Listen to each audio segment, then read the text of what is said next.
de Ryonosuke Akutagawa, creo que se pronuncia Rashomon. Sucedió una noche. Un humilde sirviente estaba bajo la puerta Rashomon, esperando a que cesara la lluvia. Debajo de la puerta ancha no había nadie más que él. En uno de los grandes pilares redondos cuya pintura roja se desprendía en algunos lugares, solo había un catirit solitario. Debido a que la puerta estaba ubicada en Susaku Boulevard, normalmente esperaría encontrar a otras 2 o 3 personas ahí, esperando a que la lluvia cesara, pero no había nadie más que él. Verán, en los últimos 2 o 3 años ha habido una serie de desastres en Kioto: terremotos, torbellinos, incendios y hambrunas. La capital se estaba desmoronando de muchas maneras diferentes. Según los registros antiguos, las estatuas y los altares budistas habían sido destrozados y su madera lacada con bermellón y con láminas de oro o plata se amontonaban a un lado de la carretera y se vendían como leña. Huelga decir que con el capital en esta condición no había nadie que reparara las puertas y de hecho nadie se lo pensó 2 veces. Aprovechando este estado de abandono, zorros y tejones comenzaron a vivir ahí. Ahí vivían ladrones. Eventualmente se había convertido en costumbre llevar los cadáveres no reclamados a la puerta y arrojarlos ahí. Así que después de la puesta del sol, la gente se asustó y nadie se atrevió a poner un pie cerca de la puerta al anochecer. En su lugar, un gran asesinato de cuervos se había congregado ahí. Durante el día se veían innumerables pájaros volando en círculos mientras graznaban en los altos azulejos ornamentales del extremo de la cresta. Parecían semillas de ajonjolí esparcidas, sobre todo cuando el cielo sobre la puerta se puso rojo al atardecer. Los cuervos, por supuesto, habían venido a picotear la carne de los cadáveres en la parte superior de la puerta.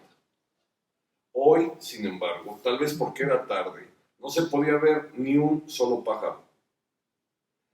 Pero lo que se veía eran sus excrementos blancos pegados en parches a los escalones de piedra que se desmoronaban en algunos lugares con largas malezas que crecían de las grietas. El sirviente, que llevaba un kimono azul marino que se había desvanecido al lavarse demasiado, se sentó en el 7º y último escalón de la escalera de piedra.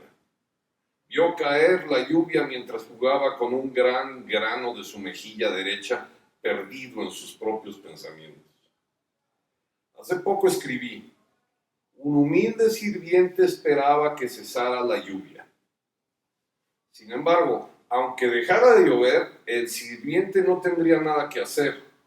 Normalmente, por supuesto, se habría esperado que volviese a la casa de su señor, pero había sido liberado del servicio de su señor 4 o 5 días antes. Como escribí antes, en ese momento la ciudad de Kioto se estaba deteriorando de muchas maneras diferentes. Que este sirviente hubiera sido despedido por su señor, que le había empleado durante tantos años, era simplemente otro pequeño efecto secundario de este declive. Así que, en lugar de decir un siervo humilde esperaba que cesara la lluvia, habría sido más apropiado decir un siervo humilde atrapado por la lluvia no tenía a dónde ir y no sabía qué hacer. El clima de ese día sirvió además para oscurecer el estado de ánimo de este sirviente del periodo Heian. La lluvia había empezado a caer poco después de las 4 de la tarde y todavía no mostraba signos de ceder. Por ahora, lo más importante en la mente del siervo era cómo se ganaría la vida mañana, cómo superaría esta situación desesperada. Mientras trataba de reconstruir sus pensamientos errantes, escuchó pensativo el sonido de la lluvia que caía sobre el boulevard Susaku. La lluvia envolvió a Rashomon y los vendavales de lluvia desde muy lejos golpearon la puerta con un tremendo ruido. La oscuridad de la noche se fue asentando gradualmente desde arriba y si tuvieras que mirar hacia arriba parecería como si las grandes y sombrías nubes estuvieran suspendidas de los extremos de las tejas que sobresalían del techo de la puerta. Para superar de alguna manera su situación desesperada, el siervo podría tener que dejar de lado su moral. Si se negaba a hacer cosas que le parecían moralmente cuestionables, solo terminaría muriendo de hambre bajo una pared de barro techada o a un lado del camino.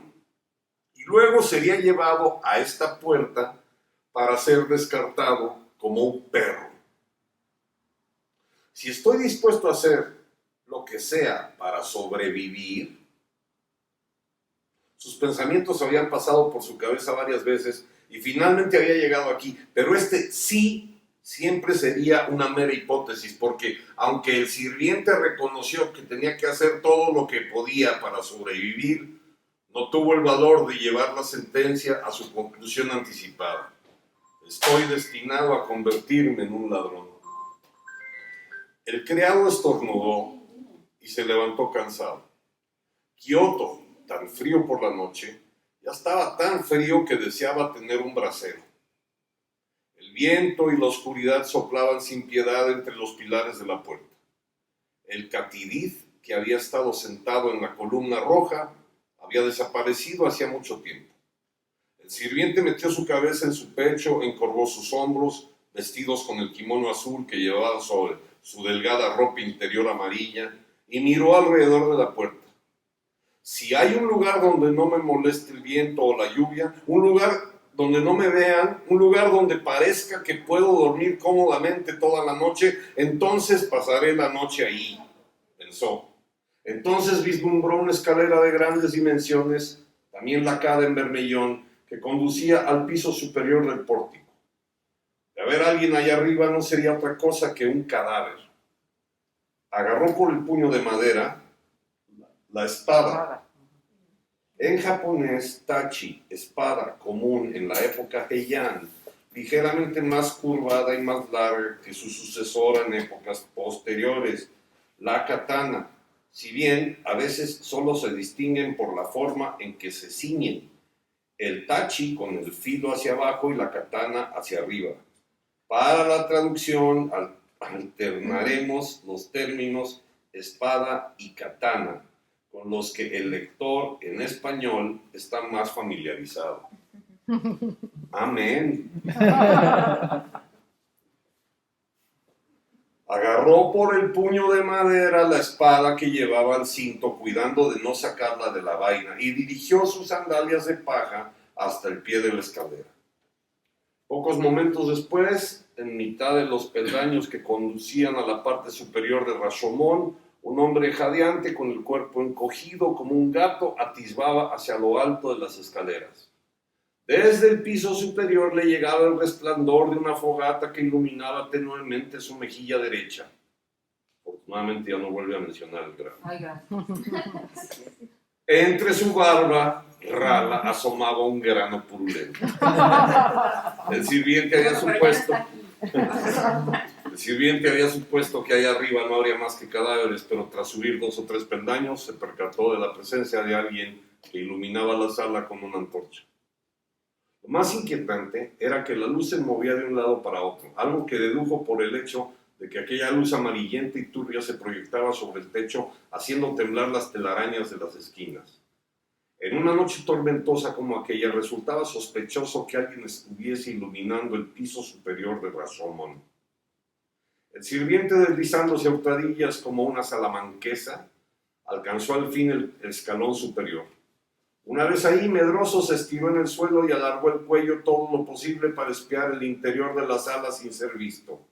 Lo primero que vio, tal y como apuntaban los rumores, fueron algunos cadáveres esparcidos descuidadamente por el interior de la sala, si bien no pudo apreciar exactamente cuántos, debido a que la luz alcanzaba un espacio más reducido de lo que en un principio había creído. Lo que sí podía distinguir, aunque vagamente, era que entre los cadáveres había algunos que conservaban la ropa, mientras que otros estaban desnudos, hombres y mujeres indistintamente, esparcidos por el suelo como muñecos de arcilla, unos con los brazos extendidos y otros con la boca abierta. Se hacía difícil imaginar que todos aquellos cadáveres fueron alguna vez personas vivas. La luz del fuego iluminaba vagamente las partes más prominentes de los cadáveres, como los hombros y el pecho, mientras hundía el resto de sus sombras. Enmudecidos callaban para la eternidad. Mucho mejor escrito, carajo. Al sentir el olor putrefacto que desprendían los cadáveres, el sirviente se llevó la mano a la nariz, aunque no tardó en destapársela. Una impresión aún más fuerte le arrebató de golpe el sentido del olfato. Sus ojos distinguieron una figura de corta estatura acurrucada entre la pila de cadáveres. Era una anciana canosa, esquelética y bajita, con aspecto de simio. Vestía un kimono de color canela. En la mano derecha sostenía una tea de pino que le servía de antorcha y permanecía agachada inspeccionando la cara de uno de los cuerpos, que a juzgar por la larga cabellera debía de ser el de una mujer. El sirviente, movido más por el horror que por la curiosidad, se olvidó por un instante de respirar. Sintió que se le erizaban los cabellos, como dirían los cronistas antiguos. Referencia al Konjaku Monogatari, donde puede leerse Kashira, no que Futoriti, literalmente engordar los pelos de la cabeza. La expresión aparece en el relato 42 del volumen 14, el 20 del volumen 24 y el 13 del volumen 27. Madre, este es un erudito. ¡Qué maravilla! Bueno, el caso es que se le echaban los cabellos. En eso, la anciana encajó la tea de pino entre dos tablones del suelo y agarró con ambas manos la cabeza del cadáver que había estado observando. Entonces, igual que una mona que le saca los piojos a su hijo, empezó a arrancar uno a uno los largos cabellos de la muerta que cedían con facilidad. A medida que los cabellos iban siendo arrancados, el sirviente sintió cómo el horror se iba esfumando de su corazón y en su lugar aparecía un odio progresivo hacia la vieja. Aunque no sería en realidad apropiado decir que aquel odio lo sentía hacia la anciana, ya que más bien fue creciendo en él por momentos la aversión hacia todo tipo de maldad. En ese punto, si alguien le hubiera planteado al sirviente aquel mismo dilema que le tuvo ocupada la mente cuando estaba en la parte de abajo, esto es, si preferiría morirse de hambre o bien convertirse en ladrón, lo más probable es que hubiera aceptado la muerte con resignación. Hasta tal punto ardía su corazón lleno de odio, tan vivamente como la antorcha que la anciana había dejado clavada en el suelo. El sirviente no lograba entender por qué la anciana estaba arrancándole los pelos a una muerta. En consecuencia, no sabía si juzgar esa conducta como algo bueno o como algo malo. Sin embargo, para el sirviente, en una noche lluviosa como aquella, el acto de arrancarle los pelos a un cadáver que había sido abandonado en la parte superior de Rashomon se presentaba de entrada como una fechoría imperdonable. Naturalmente, se había olvidado ya de que, hacía apenas un rato, él mismo había decidido convertirse en un ladrón. El sirviente, tomando impulso con ambas piernas, se abalanzó hacia lo alto de la escalera. Aferrando el puño de madera de su espada, se plantó con unas pocas zancadas frente a la anciana. No es preciso señalar que ésta se llevó un susto de muerte. Al verlo venir, pegó un salto como si saliera catapultado. ¿A dónde te crees que vas?, arremetió el sirviente mientras le cerraba el paso a la vieja, que trataba de huir a la desesperada tropezando con los cadáveres. Ella no se dio por vencida e intentó echar a un lado al sirviente, pero éste le devolvió en su sitio de un empujón. Sin mediar palabra, forcejearon un instante entre los cadáveres. Sin embargo, el resultado de la disputa estaba claro desde un principio. El sirviente agarró a la anciana por el brazo, puro hueso y pellejo como una pata de gallina, se lo retorció y la tiró al suelo. Me encanta esta traducción. Claro. ¿Qué estabas haciendo? Habla. Si no confiesas, mira lo que te espera. El sirviente soltó de pronto el brazo de la mujer, desenvainó la espada y amenazó a la anciana colocando el filo de acero blanco frente a sus ojos asustados. Aún así, la anciana permaneció en silencio, respirando entrecortadamente, y con las manos temblorosas clavaba sus ojos desorbitados en el filo de la espada y persistía en su mudez. Al observarlo, el sirviente fue consciente por primera vez de que la vida de aquella vieja estaba en sus manos. Esa misma toma de conciencia terminó enfriando las llamas escarpadas de odio que ardían en su corazón, donde ya solo quedaron la satisfacción y la jactancia sosegada que se obtienen tras la consecución de un trabajo bien hecho. Observó a la anciana en pie y se dirigió a ella suavizando la voz. No soy ningún oficial del gobierno ni nada parecido, solo estaba de paso por el pórtico. Así que no voy a arrestarte ni a llevarte presa. Me vale con que me digas qué diablos estabas haciendo en lo alto de este pórtico. La anciana abrió aún más, si cabe, los ojos para escudriñar al detalle las facciones del sirviente. Lo observó con los ojos incisivos de un ave de presa de párpados rojos. Entonces, como si mascara alguna cosa, movió los labios que debido a las arrugas de la cara apenas se distinguían de la nariz. En su garganta estrecha se percibió el movimiento de una nuez respingona. A oídos del sirviente llegó una voz como el graznido del cuervo. Con los pelos que arranco, con estos pelos pensaba hacer una peluca. El sirviente quedó decepcionado por aquella respuesta tan convencional. Y junto a la decepción reapareció el odio de su corazón, esta vez acompañado de indiferencia y desdén. La anciana también debió de percibir aquel cambio de actitud en el lacayo.